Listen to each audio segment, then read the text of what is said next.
Hey everyone, it's Bianca again, and welcome to 2016. It is officially election year, finally, and I want to tell you about a state that only gets attention every 4 years. That's Iowa.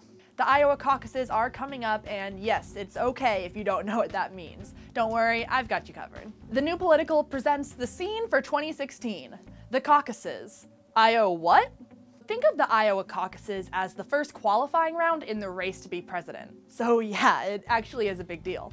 At Democratic caucuses, voters break up into groups depending on which candidate they support, and then they spend time talking to each other trying to convince other voters to support their candidate.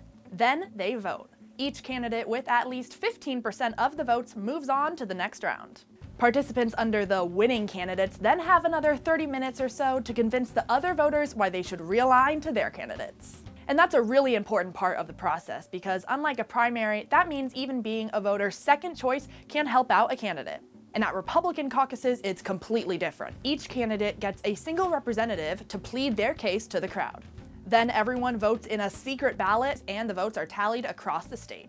So if you're thinking that caucuses are essentially complex statewide polls, you're correct.